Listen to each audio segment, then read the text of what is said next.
Okay, still using my phone to make YouTube videos. I need to get a webcam. I just keep putting it off.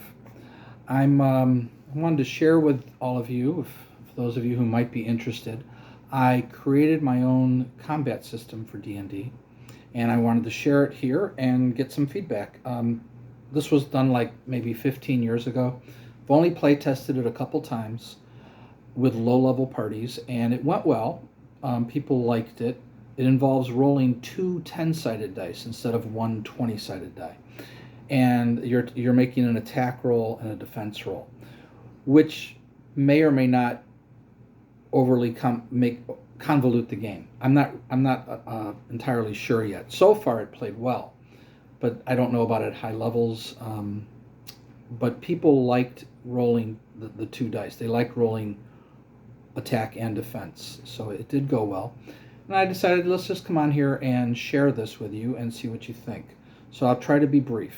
The inspiration for my combat system was this card game called Warlord. It involved rolling dice. You actually attacked with this card game by rolling a 20-sided die. And this was your attack number over here, and that was their armor class, just like 5th edition. You had to hit the number. And it was this attack. The fact that they had an attack and defense, I thought, what if combat had both an attack and defense? We have attack rolls. What would it be better? Would it make more sense, or would it be more fun if you also had a defense roll? So you could roll to block instead of just rolling to attack. Because what I found when we played a lot, the game, the combat became very one-dimensional. So I need a 10 to hit. That monster needs a 15 to hit me. So you're just rolling a 20-sided die. You either hit or miss. The monster's rolling, it hit or missed. And it sometimes got boring. Not always, but it's kind of generic. I don't know if this is better, but I'll share it with you and you let me know. The modifiers are determined as follows, because it's not going to be the same as rolling a 20-sided die. I had to bring down those numbers. At first level, everybody's attack modifier is 0. A one-hit die monster would have an attack modifier of 1, so they're 1 better than people. Your defense is 0. A monster gets +1 because he's a monster. He has toughness, basically, is what I'm saying. That might not apply to every monster, obviously. Okay. By 9th level, this is how far you would have progressed. So you're at 0 on your attack. By 9th level, the fighters are +6. Clerics and monks would be +4. This is my game, my system. Rogues and bards +3, and wizards +2. So in AD&D, I believe your attack modifier for a 9th level fighter is +9. Effectively, it's +9. In this, it's +6, so not as good, but that might still be too high because you're only rolling a 10-sided die instead of a 20-sided die. So that's your attack modifiers. You get you can get anywhere from +1 to +3 with your to hit bonuses.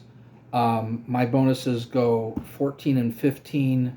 If your ability score is 14 or 15, it's +1. 16 or 17 is +2. And if you have an 18 ability score, you get a +3 bonus.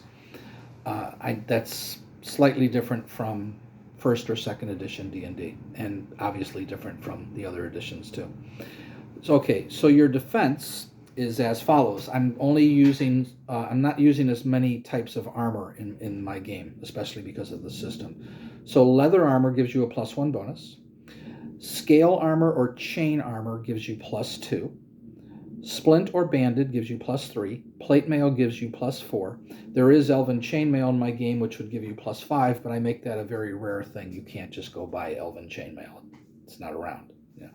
So those are your things. +1 to +4 is the spread. Then, of course, you have your dexterity. You have a shield. In my game, I'm debating. I made it +2. For your shield against one opponent. Maybe it should only be +1 with this system because we're using a 10-sided die. Maybe it doesn't need to be +2. Not really sure yet. Haven't worked that all out. And then, of course, you know how a 20 always hits and a 1 always misses. That's how we always played, or you'd get into critical hits and critical fumbles. We've done all that stuff. So for this, I don't want that because that means 20% of the rolls are going to be automatic hits or misses. And that's just too many for me. So if you roll a 10, you get to add 3 to the roll. And if you roll a 1, you have to subtract 3 from the roll.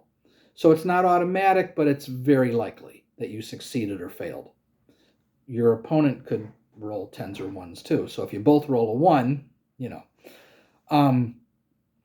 So the way this works is, and there's no initiative in this combat system, which I like. And I'll explain that in a second. I do want to mention the YouTube channel Dungeon Craft. He has a video called No More Initiative. I'll put a link to it in the description.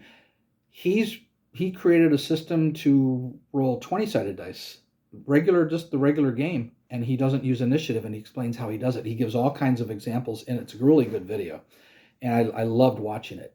In this, the dice determine who goes first. I'm pretty sure there won't ever be a need for initiative, but if there is, roll an initiative. But in general, what I decided was the person who rolls the highest defense attacks first. You could just say the person who rolls the highest attack attacks first. You could do it either way. It doesn't really matter. But in general, unless somebody's knocked unconscious in the battle, so if you hit an orc and he falls down, but he hit you, you're like, well, wait, did my attack happen first? Well, who had the higher defense? If you had the higher defense roll, your attack happened first, the orc fell, his attack never happened. So you don't need to know until you need to know. So when I roll these dice, we would don't touch the dice, because it's like, if we have to look back, we need to know what your attack and your defense rolls were. And I'll leave the attack and defense roll there until we've worked out whether it matters. So basically, to hit, you have to roll higher than the defense roll. So if the modified roll is 7, your modified roll needs to be 8 or higher. So your defense roll, you block if your defense roll is equal to or higher. You hit if your attack roll is higher than your opponent's defense roll. Like I said, this played well in the few times that I've tried it, only at first level characters. I'm thinking possibly that the bonus and penalty could be as little as plus and minus 2 at first level. And eventually, in higher levels, you could make it plus or minus 3, plus or minus 4, plus or minus 5, whatever. Because the higher levels you get, the more crazy these attacks and defense modifiers can get. We had somebody at first level whose defense was like plus 7 or plus 8. I forget why. I know they had a high dexterity. They had a shield, and they had really good armor. Yeah, and they got it up to like plus 7 or plus 8. I had a very hard time hitting that person. Their defense was really good, but that's kind of similar to regular D&D. So anyway, that's my combat system. I'm curious what you think of it. If you would like to try playing it and let me know how it goes, that would be awesome. I'd love to hear if this is no good. That's fine.